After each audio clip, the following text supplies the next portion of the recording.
Dan kita tuh pernah diajak untuk syuting salah satu iklan. Siapa cowok yang menurutmu paling ganteng di kantor ini? Hai semua, welcome to podcast Internal Creative Side from Inside. Kenalin, aku Inaya Caturnugraheni, mahasiswi Communication dari Binus University. Kenalin, nama aku Elsa Elena, mahasiswi DKV semester 6. Jadi, kita sekarang sedang magang di agensi advertising. Dan di podcast ini kita bakal sharing nih, apa aja yang kita dapat selama kita magang. Bener banget, jadi kita bakal share pengalaman kita di podcast ini dan nantinya kita bakal ngundang banyak banget narasumber-narasumber seru yang sudah berpengalaman di dunia periklanan. Jadi kalian stay tune ya. Nah, aku pengen nanya sih, sebelum kamu magang di sini, kamu tuh sebenarnya kalau dengar kata agensi, apa sih yang ada di pikiran kamu? Agensi ya, sebenarnya kalau agensi tuh aku lebih ke arah agensi kayak perekrutan artis, entertainment gitu. Entertainment, jadi lebih ke arah kayak apa ya, merekrut talent gitulah. Karena itu kayak kalau agensi yang sekarang kita magang ini sangat awam ya tentunya di telingaku ya. Jadi awalnya kamu nggak tahu tentang advertising agency itu? Bahkan nggak tahu tentang itu, apapun itu nggak tahu aku. Jadi sebelumnya kamu ada kayak bayangan apa sih tentang periklanan? Periklanan tuh ya kalau menurutku iklan ya sekedar dibuat syuting oleh PH, jadi kita kayak nggak perlu agensi gitu loh. Tapi ternyata setelah tak terjun di sini, ternyata agensi itu penting banget sih untuk periklanan ini. Iya benar, karena sebelumnya aku juga ngira kalau misalnya brand, apalagi brand besar, mereka tuh bakal handle iklan-iklannya tuh sendiri, bakal mereka handle sendiri di dalam perusahaannya. Ternyata banyak banget brand-brand besar itu merekrut agensi lagi untuk ngurusin iklan-iklan atau campaign-campaign yang akan mereka adakan gitu. Dan kita tuh pernah diajak untuk syuting salah satu iklan yang dengan brand yang lumayan legendaris nih. Iya, kalian pasti tahu dan kalian pasti pernah pakai lah. Pernah pakai produknya nih. Nah, untuk kalian sendiri gimana nih? Udah tahu belum kalau periklanan juga ada agensinya? Coba komen di bawah. Komen. Kan kita udah magang ya hampir setengah tahun lah ya sekarang. Nah, kamu tuh ada pesan nggak sih untuk diri kamu sebelum magang? Karena jujur aku sebelum magang itu nyari magang tuh susah banget loh ternyata. Nggak segampang kayak apply doang terus langsung keterima gitu, ternyata nggak. Kamu ada nggak pesan buat diri kamu sebelum magang? Menurutku ya pesan untuk diriku sebelum magang tuh apa ya, mungkin cari-cari pengalaman dengan organisasi luar kampus kali ya. Jadi kayak biar kita pengalamannya di CV itu banyak, jadi HR juga bisa merekrut dengan tenang gitu dan nggak ragu untuk merekrut kita gitu aja sih. Benar. Sama digiatin lagi belajarnya, soalnya aku males banget belajar. Nah itu dengerin ya guys. Jadi sebenarnya buat pengalaman di perkuliahan tuh juga penting, apalagi khususnya di luar perkuliahan tuh penting banget sih menurut aku. Selain itu juga buat bangun relasi sama orang lain di luar dunia perkuliahan kalian. Kalau untuk kamu nih aku ada pertanyaan. Saat masuk dan keterima di sini, kamu expect kerjaannya bakal ngapain sih?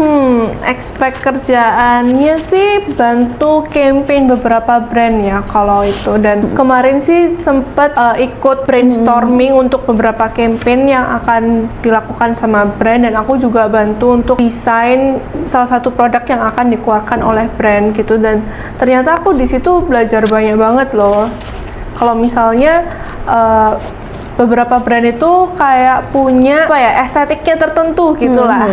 Jadi aku belajar kalau misalnya ada beberapa batasan yang diperbolehkan dan beberapa yang tidak diperbolehkan kayak gitu sih. Kalau kamu gimana? Berarti ekspektasi pekerjaan sama realita pekerjaan yang kamu ekspektasikan itu sama ya? Iya, cukup sama lah. Cukup sama ya. Cukup sama. Kalau aku, by the way guys, aku posisinya di sini sebagai copywriter ya magangnya, dan kamu di kreatif. Kreatif. Jadi dia menggambar ya guys. Oke, balik lagi ke topik. Kalau aku ekspektasiku sih yang nggak jauh-jauh dari nulis ya, kan namanya juga copywriter ya kan. Cuman yang agak nggak begitu nyangka itu ternyata kalau buat kopi itu kita itu B2B alias business to business.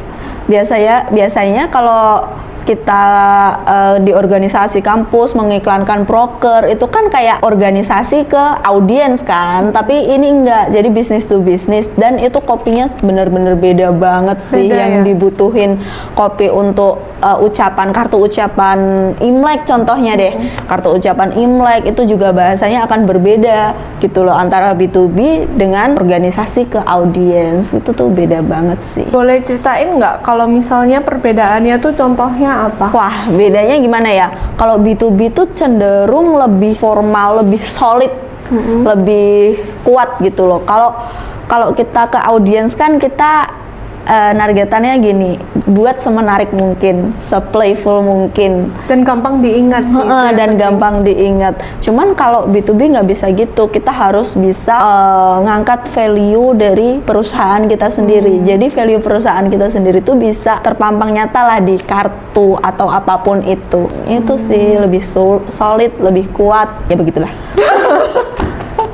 Oke, terus aku kayak ada statement lagi nih. Apa? Kan kita nih lagi magang di advertising agency. Menurut kamu iklan yang bagus itu pasti laku tuh bener atau enggak sih statement itu? Yang laku apanya nih? Produknya kah? Atau iklannya yang banyak ditonton? Misalnya iklannya ini lagi viral. Terus kalau misalnya iklannya ini viral, apakah menurut kamu produk yang diiklankan oleh iklan ini tuh bakal laku dan disukai sama audiens? Belum tentu juga sih. Belum tentu. Kenapa tuh? Menurutku ya, soalnya orang kan beli kan juga ngelihat produknya mereka butuh apa enggak, terus harganya juga, melihat dompet mereka juga kan mampu untuk membeli itu atau enggak. Misal nih ada iklannya mahal-mahal Iya, tuh, mehong tuh, itu kan ya benar videonya rame dan lain-lain, tapi kan yang beli juga nggak sebanyak itu, dan yang beli juga pasti kelas-kelas tertentu kelas atas pastinya, itu sih. Dan kalaupun ada yang viral itu kayaknya kalau kualitas produknya nggak menyamai dengan viralnya itu, rasanya nggak akan long last sih. Iya benar, aku juga punya opini yang sama. Kalau misalnya iklannya tuh bagus, biasanya orang-orang tuh bakal datang di awal-awal Panic berbondong-bondong. buying Iya, gitu. FOMO. Nah, setelah mereka FOMO tuh nyobain, terus ternyata produknya tidak sesuai ekspektasi, mereka kayak oke, cukup sekali coba, terus udah nggak mau coba lagi. Jadi Iya. sebenarnya iklan yang bagus tuh oke banget buat memasarkan produk, tapi produknya ya laku atau enggaknya selanjutnya ya tergantung kualitas dari produknya itu sendiri. Penting nggak sih iklan itu kalau menurut Elsa?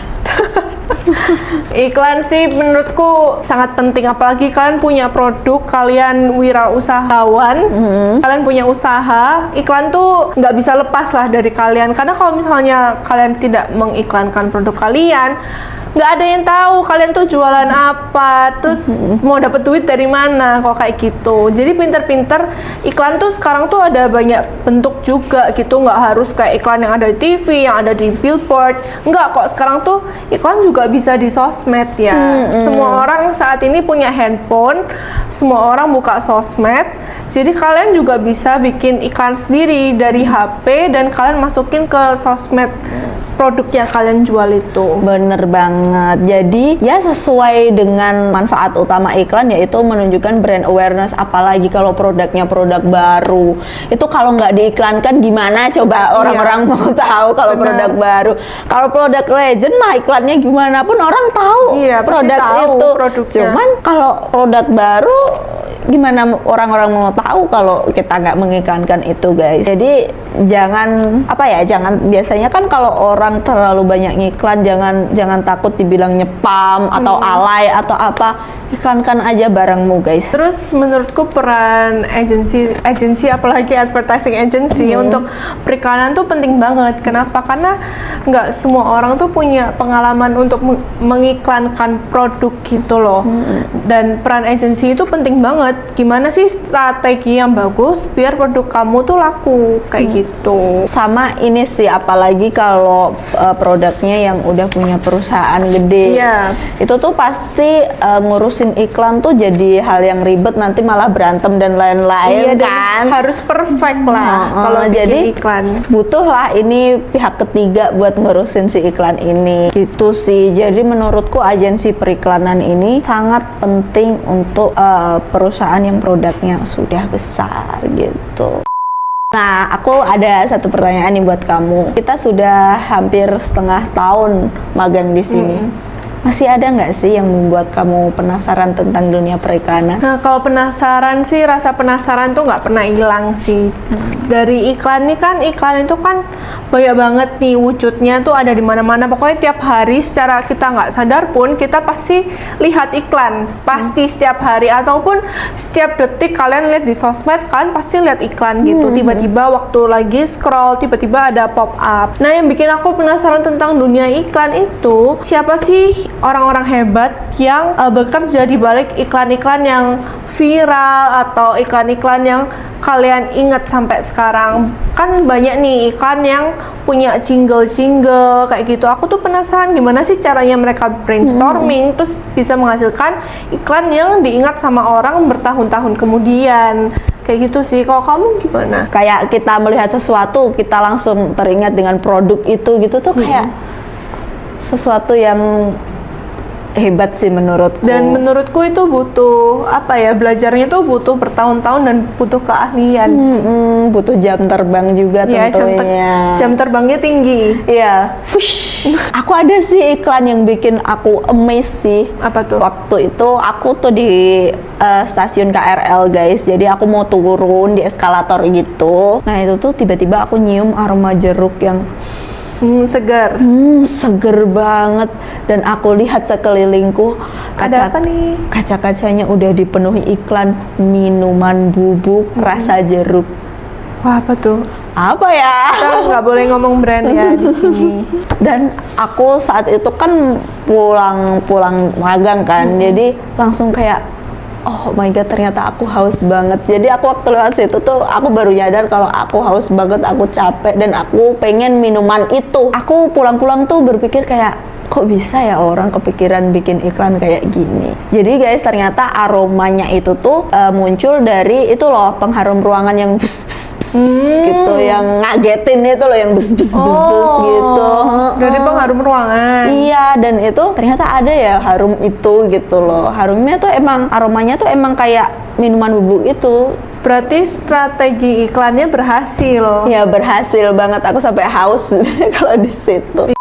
Kita saatnya masuk ke segmen Kartu Panas. Jadi apa sih kartu panas itu? Jelasin dong Mbak Elsa. Oke, jadi kita punya satu segmen seru banget namanya kartu panas. Jadi seperti yang kalian lihat di depan ini kita udah ada 5 kartu. Jadi ini kalau dipegang panas ya guys. Au, panas. Jadi kartu-kartu ini ditulis nggak sama kita, jadi kita minta tolong salah satu mentor kita untuk tulis, dan kita nggak tahu isi kartunya apa. Dan kartu ini kita mau nggak mau harus jawab. Kalau misalnya kita nggak jawab akan ada hukuman. Yang jelas di dalam kartu-kartu ini terdapat pertanyaan. Pertanyaannya apa? Pertanyaan yang tentunya panas. Langsung aja kita pilih kartu pertama. Siapa nih yang milih? Sweet. Yang menang atau yang kalah? Yang menang deh. Oke, kita pilih pertanyaan Kita pertama. pilih pertama yang tengah dulu ya guys. Biasanya yang tengah itu yang terbaik. Kita nggak mau harus jawab ya. Nanti bakal ada hukuman kalau kita nggak jawab. Apa tuh? Kita belum lihat. Kita belum lihat guys. Kita nggak tahu Nggak pertanyaannya kelihatan apa. ya Mas ya? Apa tuh? Seandainya kalian menjadi bos di kantor ini, perubahan apa yang ingin kalian lakukan? tidak Hanya hanya sistem bisa ke renovasi bangunan. Untuk sistem jujur aku nggak ada ya guys, soalnya Iya. nggak begitu ngerti juga sistem. Bener. Kamu gimana, kamu dulu deh. Kalau aku sih pengennya bikin lift. Kenapa? Karena kantor ini kita ada 3 lantai. Dan kalau misalnya kayak bolak-balik naik turun tangga tuh jujur agak capek. Jadi aku berharap ada lift di kantor ini. Kalau kamu? Aku pengen ada UKS di sana. Kenapa tuh? Karena kamu sering sakit. Iya, karena aku sering sakit perut, guys. Jadi aku butuh buat tiduran gitu loh. Jadi kayak sampai berapa kartu nih? Kita lanjut sampai 3 kartu aja, guys. 3 kartu aja ya, guys. Jadi narasumber berikutnya juga begitu. Milih 3 dari 5 kartu yang disediakan. Aku pilih yang ini. Aduh deh, jangan marah dong. Urutkan cowok 3 terganteng di kantor ini. Boleh inisial. Gimana? Siapa cowok yang menurutmu paling ganteng di kantor ini? Ada hati yang harus dijaga. Anjay. Oke, jadi nanti seperti yang aku bilang, kalau misalnya kita nggak jawab pertanyaannya, kita kan nggak mau jawab nih pertanyaan urutkan cowok 3 terganteng di kantor Kok ini. kita sih, aku belum jawab loh. Oh, kamu emang mau jawab? Enggak juga sih. Ya kan, kamu nggak mau jawab juga. Jadi kita bakal mendapatkan hukuman di akhir. Jadi kalian stay tune sampai akhir. Apa sih hukumannya? Aku nggak tahu loh. Apa ya mas? Hukumannya ya mas? Atau kita ambil bareng-bareng deh? Ambil bareng-bareng. Kita Yang cap mana cip sih? cup aja kayaknya. Cap cip cup kembang kuncup, pilih mana yang mau dicup. Oke. Oke, kita ambil yang ini ya guys. Jadinya ya 1, 2, 3. Hal teraneh, hal terlucu, Hal terseram Hal selama terseram. berada di lingkungan pekerjaan ini. 3 hal ya. Kita harus jawab semuanya ya guys. Kalau kita nggak jawab Ya, satu pun harus hukuman. hukuman lagi. Hal teraneh. Kamu dulu yang jawab. Hal teraneh, ternyata di hari ulang tahunku ada 3 orang di kantor ini. 3 orang termasuk aku yang punya ulang tahun yang sama. Dan itu rasanya aneh. Karena aku jarang menemukan orang yang ulang tahunnya sama selama ini dan berada di satu lingkungan yang sama gitu loh. Kalau aku aneh itu waktu pertama kali kesini, terus kita lihat dibilang apa ya, ruang kerja kali ya, ruang kerja kita. Jadi ternyata di ruang kerja kita tuh jadi open workspace gitu loh Iya, guys. Jadi open space. Jadi kayak kita bisa lihat semua orang, ngapain. Dan aku nggak expect kalau tempatnya kayak gitu. Soalnya kalau aku biasanya di kantor ibuku misalnya atau di kantor bapakku itu ruangannya tertutup semua. Jadi Ada sekat-sekatnya gitu. jadi ada sekat-sekatnya gitu. Jadi waktu pertama kali masuk sini tuh agak aneh sih kalau aku. Tapi ya lama-lama terbiasa dan nyaman-nyaman aja sih gitu. Hal terlucu. Kayaknya waktu ngagetin Mas Iqbal waktu tidur. Hal terlucunya itu karena Mas Iqbal kagetan. Oh ya guys, orangnya. sekedar konteks Mas Iqbal itu siapa? Jadi Mas Iqbal itu rekan kami dan dia itu memang infamously tidur. Jadi kita sering Iya. ngagetin. Terus habis itu kagetnya tuh kayak lucu gitu. Kagetnya kayak, gitu. orang latah lah. Iya. Kagetnya orang latah. Jadi itu menurutku lucu. Next, Hal terseram. Kamu dulu deh kali ini. Kalau hal terseram, aku pernah di toilet lantai 3. Itu aku lagi cuci tangan, di kaca itu aku bisa lihat kayak bilik-bilik toiletnya kan pada kebuka semua. Dan aku lihat di salah satu bilik yang di tengah itu tong sampahnya tuh gerak sendiri. Tapi dia geraknya bukan kayak gerak kayak gini, tapi yang bagian penutupnya tuh kayak buka tutup sendiri. Itu sih yang terseram. Itu serem sih menurutku. Jadi guys, sekedar konteks, kalau aku ke kantor ini tuh jaraknya 26 km. Jadi aku tiap hari commute pakai KRL. Jadi kalau ada gangguan di KRL, otomatis aku pulang ataupun berangkat itu pasti terganggu. Ada nih satu waktu, pasti pengguna KRL juga ingat, itu tuh banjir dibarengi sama ada rel yang kesambar petir dan ada apinya. Dan itu tuh aku nggak bisa pulang, stuck di kantor sampai jam 7 atau setengah 8 gitu. Aku bingung mau pulang pakai apa karena itu posisi juga hujan deras. Jadi kayak wah gimana? Bingung mau banget. Iya itu serem banget sih, kantor udah mulai sepi dan lain-lain, itu kayak overthinking banget sih. Tapi alhamdulillah orang di kantor ini baik-baik banget ya. Jadi aku dianterin sama salah satu rekan kerja juga yang ternyata rumahnya searah. Jadi aku ngikut sama dia terus nyambung lagi sama ojol. Nah ternyata sudah 3 kartu nih yang kita ambil dan kita nggak berhasil menjawab satu pertanyaan ini. Iya, seperti janji kita bakal menerima hukuman. Yeay. Yaitu apa sih hukumannya? Bawa hukumannya ke sini. Kita nggak takut sama hukumannya. Apa ini? Berarti 3 suap ya, karena 3 orang ganteng ya. Iya. Ini 3 orang ganteng atau 3 orang sial sih? Habiskan ya semuanya itu sampai. Oke, aku coba ya. Kamu makanya suka sih itu. Ini baru suapan pertama ya guys. Lanjut suapan kedua.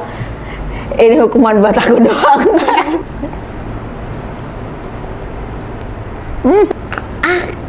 Kita makan. Last bite guys. Last bite ya guys, last bite.